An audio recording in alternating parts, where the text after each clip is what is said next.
अस्सलामु अलैकुम वरहमतुल्लाहि वबरकातुहू।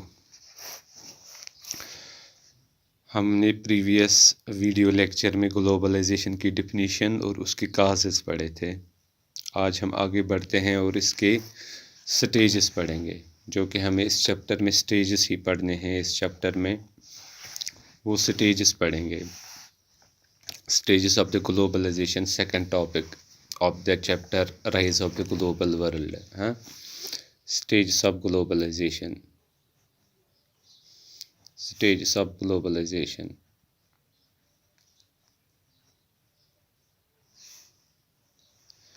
आज हम stages of globalization पढ़ेंगे। मोस्टली वन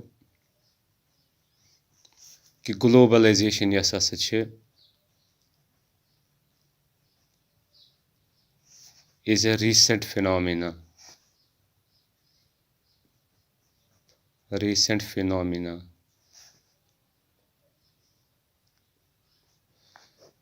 that is यस 50 years old, 15 years old। Mostly वनान ग्लोबलाइजेशन हसा recent phenomena। यह कुछ वनान, यह वनान majorly economic historians of the USA, but this assumption is wrong। globalization is a recent phenomena कह बल्कि globalization क्या long history, it has a long history, from modern times, from ancient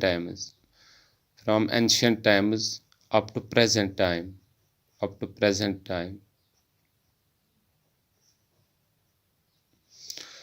mostly क्या वन कि ग्लोबलाइजेशन यस recent phenomena. यह mostly वन कम economic historians of the USA, मगर यह रॉन्ग एजप्शन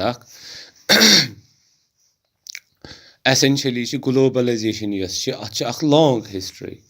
यह स्टार्ट, यह एग्जिट करान एंशिएंट टाइमस मज अप टू प्रेजेंट टाइम। यह एंशिएंट टाइम पे रूजम एग्जिट करान from the ancient time up to present time. यह कंटिन्यूअसली एग्जिट करान यथ वर्ल्डस मज, मतलब कि वर्ल्ड इंटरलिंक्ड पान वन, वर्ल्ड रीजनस इंटरलिंक्ड पान वन from ancient times up to present time. अत लॉन्ग हिस्ट्री, यह लॉन्ग हिस्ट्री की वजह सती हिस्टोरियंसो कर्मिज, यह long history of the globalization हिस्टोरियंसो कर्मिज डिवाइड इनटू स्टेजेस। यह कर्मिज यमो डिवाइड इनटू स्टेजेस क्या अत लॉन्ग हिस्ट्री। यह कर्मिज यमो अव कि मूजूब ताकि समझो असल पट। यह कर्मिज यमो डिवाइड इनटू स्टेजेस। हाँ, असल पट समझन खतर कर्मिज हिस्टोरियंसो यह ग्लोबलाइजेशन डिवाइड इनटू स्टेजेस क्या अत लॉन्ग हिस्ट्री। यह एग्जिट करान एंशिएंट टाइमस मज अप टू प्रेजेंट टाइम वनकस एग्जिट। हिस्टोरियंसो दितमित 4 स्टेजेस यम यथ चैप्टरस मज पढ़न 4 स्टेजेस ऑफ ग्लोबलाइजेशन। हिस्टोरियंसो दितमित 4 स्टेजेस ऑफ ग्लोबलाइजेशन। अत 4 stages of globalisation.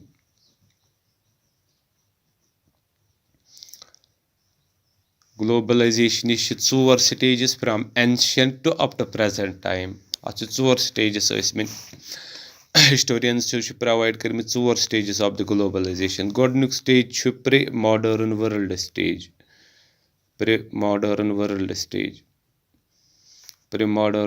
Stage, means कि फ्रॉम एंशिएंट टाइम्स सु stage pre modern world stage सु स्टेज स्टार्ट गसान फ्रॉम एंशिएंट टाइम्स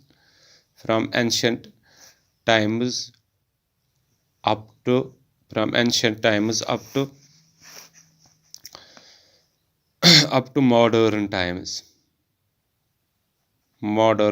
यह स्टेज दितमित हिस्टोरियंसो ग्लोबलाइजेशन हुंद। सेकंड स्टेज, दोयम स्टेज स्टार्ट गसान 1850 से लेकर 1914 तक। यह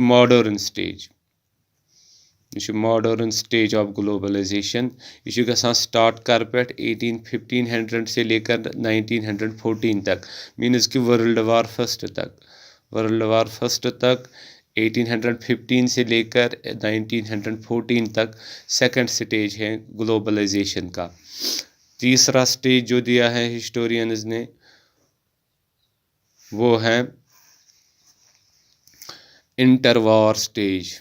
इंटरवार स्टेज, इंटरवार स्टेज मतलब ये ज्यूरिंग 1914 जब वर्ल्ड वार स्टार्ट हुआ तब से लेकर अप टू 1929 तक, मतलब 1929 में इकोनॉमिक ग्रेट डिप्रेशन तक, इकोनॉमिक ग्रेट डिप्रेशन तक, इकोनॉमिक ग्रेट डिप्रेशन तक तीसरा स्टेज है, इकोनॉमिक ग्रेट डिप्रेशन तक।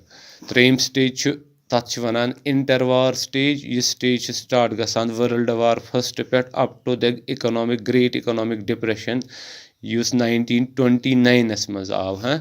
यह गो इंटरवार स्टेज। यह स्टेज सह स्टेज यथ मज ग्लोबलाइजेशन डिसरप्ट गमज ड्यू टू द वार यस इंटरलिंक्ड वर्ल्ड सह गो डिसरप्ट। सह पढ़न यह सानि खतर वारिया ज़रूरी from the examination point of view. यह स्टेज सारे खुद ज़्यादा important from the examinational point of view. यह स्टेज ते पढ़ो अस। फोर्थ स्टेज सह post war era stage, post war era stage, post war era stage, post war era stage start गो after the great economic depression, after the great economic depression, after the great economic depression पत यह stage start गो globalization हुन तथ वन post war era stage. यथ स्टेजस मज क्या वर्ल्ड वार फर्स्टस मज globalization interlinking of the world युस डिसरप्ट गो ड्यू टू द वार। यथ स्टेजस मज पोस्ट वार एराहस मज सह डिसरप्शन आमज रिकनस्ट्रक्ट करने। रिकनस्ट्रक्ट यथ मज गमज, रिकनस्ट्रक्ट आमज यथ मज करने ग्लोबलाइजेशन यस क्या डिसरप्ट गई during the period of the war. ये दो स्टेजेस इंपॉर्टेंट है हमारे लिए from the examinational point of the view. गो यथ टॉपिकस मज यथ वीडियो लेक्चरस मज वुच अस कि ग्लोबलाइजेशन इस mostly USA economic historians one यह हसा रीसेंट फिनोमिना, मगर यह रॉन्ग एजप्शन, बल्कि ग्लोबलाइजेशन लॉन्ग हिस्ट्री। यह स्टार्ट गमज फ्राम एंशंट टाइमस मज एग्जिट करान तो वनकस तह एग्जिट करान। ग्लोबलाइजेशन लॉन्ग हिस्ट्री अम कि वजह से हिस्टोरियनो यह डिवाइड कर्मज इनटू स्टेजेस ताकि अस हेको इजीली यह अंडरस्टैंड करित कत स्टेजस मज कित कन ग्लोबलाइजेशन। 4 स्टेजस दितमित अम मूजूब हिस्टोरियनो ग्लोबलाइजेशन।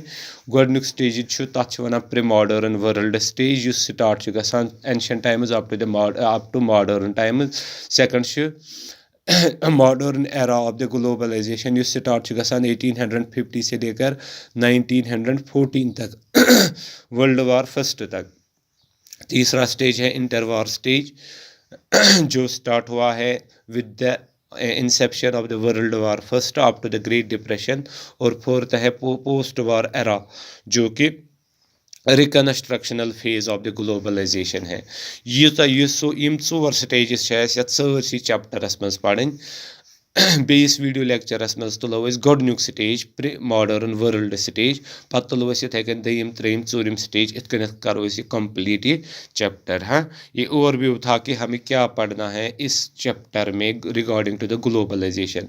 या चैप्टरस मज नम 4 स्टेजेस पढ़न, इन 4 स्टेजन मज पढ़न, इन 4 स्टेजन हंदिस कॉन्टेक्स्टस मज ग्लोबलाइजेशन पढ़न।